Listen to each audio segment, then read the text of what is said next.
The choices he made earned him the title of the Great.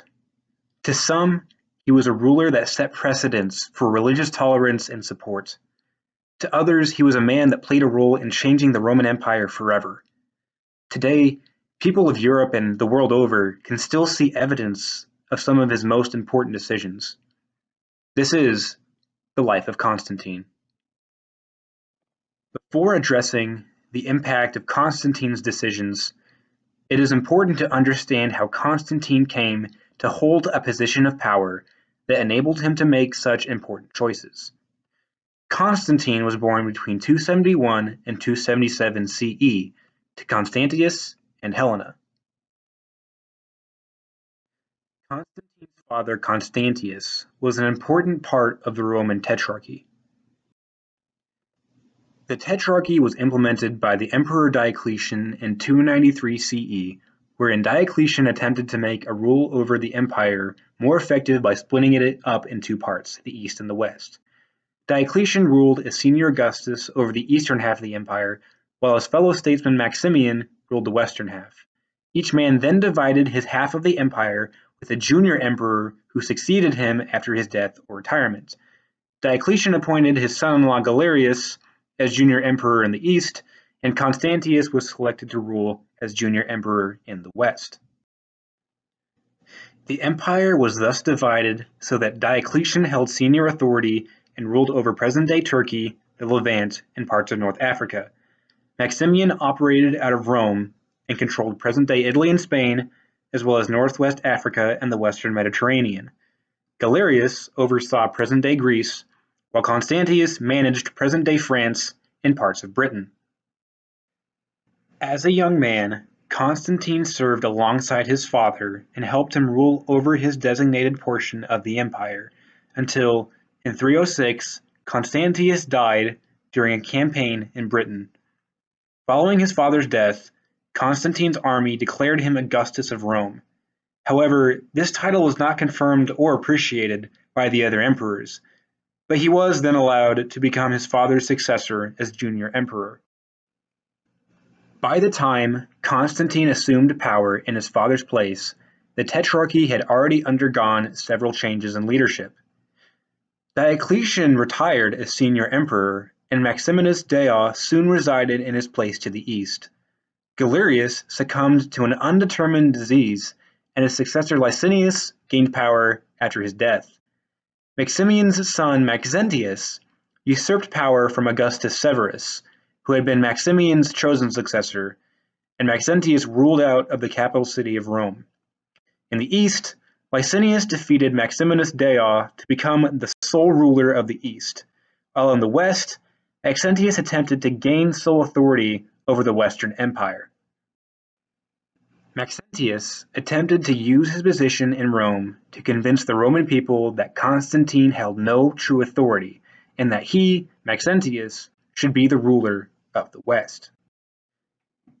In response to Maxentius's threats to his credibility, Constantine marched with his army to Rome to confront Maxentius and settle once and for all who should rule the West. Before the battle, however, legend states that something truly special happened that has been talked about for centuries and even to this day. According to a legend by ancient historian Eusebius, as Constantine and his men prepared to meet Maxentius in battle, a divine symbol appeared in the sky over the army. The Greek letters chi and rho, interposed on each other, hung in the sky along with the message, "Conquer by this." The legend states that Constantine then ordered his men to paint this symbol, the Greek symbol for Christ, on their shields and armor, and this ultimately led to Constantine's victory over Maxentius.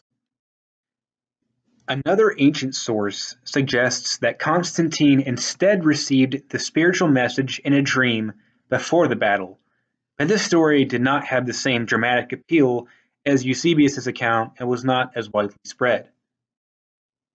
What probably actually happened was that Constantine was introduced to Christianity by early church elders before the battle with Maxentius ever took place. Convinced by the teaching of the Christian leaders, as well as remembering that his mother Helena was a devout Christian, Constantine then used the Chi-Rho symbol as his symbol of honoring the Christian God. Being the superstitious scoundrel that he was, Constantine's interest in Christianity probably vested more in political might and spiritual favor in military matters than actual religious conviction. Whatever his intentions with this new religion were, his battle with Maxentius was one of the first instances of Constantine's public reception of Christianity. Regardless of whether Constantine did receive a divine message or his newfound interest in Christianity was simply coincidental with the battle, Constantine defeated Maxentius at the Battle of Milvian Bridge in 312, making Constantine the sole ruler of the West. By now, only Licinius in the East opposed Constantine's power as emperor. Compelled by his recent acceptance of Christianity, Constantine and Licinius met in February of 313 to sign the Edict of Milan. This document forbade the persecution of all religions and gave the people of the empire the freedom to practice whatever religion they pleased. This included Christianity. This decision was important because it contradicted the views of previous emperors. Constantine and Licinius' predecessors, including Diocletian, practiced the persecution of religions like Christianity. The edict allowed Christians, as well as people of all other faiths, to practice openly without fear of oppression. Indeed, Constantine considered himself to be the servant of the Christian God and the champion of the Christian people. So then, when he felt that Licinius had violated the Edict of Milan, Constantine used his religious obligations for political gain. He confronted Licinius and defeated him in a series of battles in 323 CE, making Constantine sole ruler of the entire Roman Empire. With his newfound authority as emperor and without other powers to oppose him, Constantine began to build up the Christian Church, which, because its followers had been forced to practice in secret, it had struggled to progress during the persecution under Diocletian. Constantine gave the Christian Church large sums of public funds to help the religion grow. The interesting fact behind this is that Constantine's financial contributions seemed to contrast with the Christian values opposing materialism. Though the Christians were able to transition from worshiping secretly in their homes to practicing their faith in a number of large communal churches. Constantine also helped to bring Christians into the public scope on a political and social level. He allowed certain church elders to hold judicial positions and preside over certain hearings. In 318, he permitted private disputes to be settled with the jurisdiction of a church bishop, and in 321, he expanded these judicial powers by allowing bishops to free slaves and grant them Roman citizenship. This gave the Christians no small amount of political power that they extended upon for years after Constantine's death.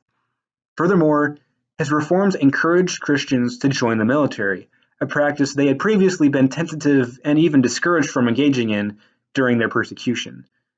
This benefited both the Christians and the empire as a whole because it gave Christians a sense of belonging in society and bolstered the military in the process. Even though Christianity was not recognized as the official religion of the Roman Empire until decades later, the principle of religion itself began to change during Constantine's reign. Whereas before, Roman citizens saw their state Rome as a divine figure worthy of worship and sacrifice, Constantine's religious reforms began to undermine the divinity of Rome in favor of Christ and the Christian God. And this transition from traditional Roman values of mos maiorum to Christian values stayed the course of the empire for the most part up until its final days. As much as Constantine contributed to advancing and emboldening the Christian faith, he probably didn't completely understand the religion himself. Throughout his life, Constantine frequently altered between worshiping the Roman sun god while also revering the power of the Christian God. In fact, he was not baptized until shortly before his death in 337, an important fact considering that Christians consider baptism to be an essential part of practicing the faith. However, religious reform was not Constantine's only important decision as emperor. In fact, perhaps the single most important choice Constantine made during his reign was to move the capital city of the Roman Empire from Rome, where it had been since the empire's founding, eastward to the city of Byzantium, which was renamed Constantinople and is now known as Istanbul. Several factors influenced Constantine's decision to move the capital. Firstly, the eastern portion of the Roman Empire was more heavily populated, meaning there were more people to serve in the military and pay taxes. Moreover, Constantinople was at the center of many trade routes in the empire and thus was a thriving economic center. It was a well-fortified city both architecturally and geographically, as it could be defended by sea and by land and had thick walls that could not be easily breached. Whereas Rome in the West had previously valued the traditional polytheistic Roman religion, Constantinople became the Christian capital city of the empire in the East. Moving the capital city to Constantinople marked an important period in the Roman Empire's history. The focus of the empire shifted from west, with the city of Rome and its polytheistic religious traditions, to the east, where Constantinople prevailed as the Christian capital city. This shift led to the eventual end of the Western Roman Empire to the west and the rise of the Eastern Roman Empire, which would eventually become the Byzantine Empire. While the Eastern Roman religion thrived under Constantine and his predecessors, the Western Roman Empire slowly deteriorated and eventually collapsed from economic troubles, political corruption, and foreign invasions. This passing of the torch of the empire's longevity from west to east helped lay the groundwork for a largely Christian Europe for centuries to follow. As influential as Constantine was in his lifetime, it is important to address how his decisions contributed in part to the way we perceive history today. Furthermore, we can investigate how the history of the Roman Empire, as well as Europe and parts of the world, might have been different if Constantine never came to power or never made important decisions. Even though Constantine was not the first Roman emperor to endorse Christianity, Philip the Arab holds that honor. Constantine's religious reforms did help to strengthen the Christian Church, making it an active part of society and even in the government in some instances. Constantine gave the Church certain powers that helped it to grow into a dominant ruling force in Europe during the Middle Ages. If Constantine was not in power, or did not attempt to alleviate the effects of religious persecution, the Christian Church might very likely have been weakened to a point of insignificance, or even been wiped out completely.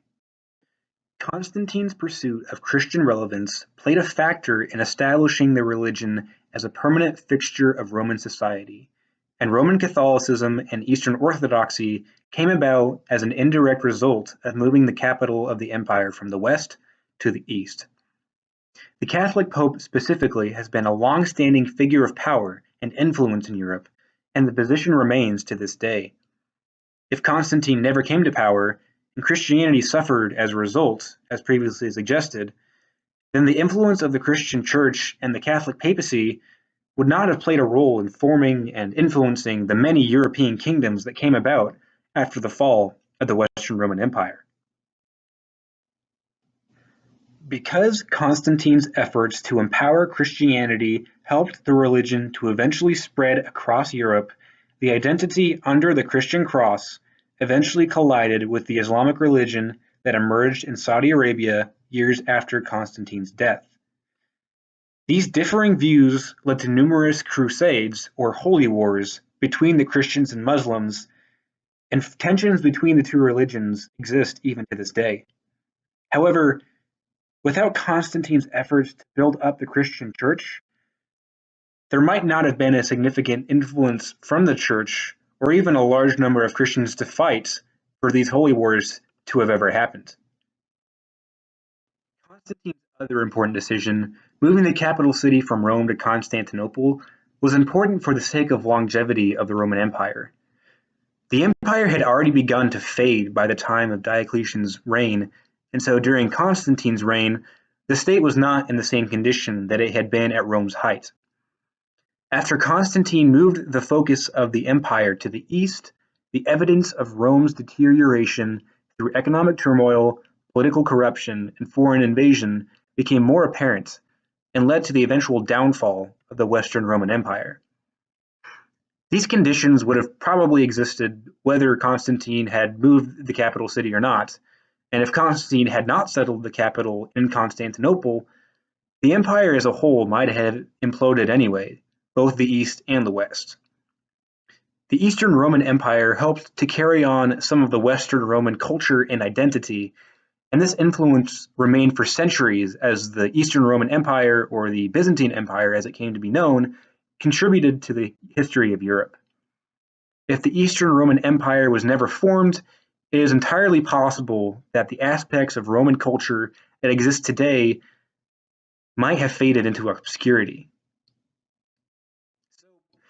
While Constantine was indeed a flawed man and ruler, as all people are, his legacy remains in the decisions that he made as emperor. His religious reforms through the Edict of Milan helped to empower the struggling Christians, and his decision to personally endorse Christianity through financial and political backing helped Christianity to eventually rise to become Europe's most prevalent religion. His decision to move the capital city of the Roman Empire from Rome to Constantinople led to the fall of the Western Roman Empire and the rise of the Eastern Roman Empire, or the Byzantine Empire. His reign brought about many changes to the Roman Empire, both good and bad, but changed nonetheless. This change confirms thus that Constantine did in fact live up to his title of Constantine the Great.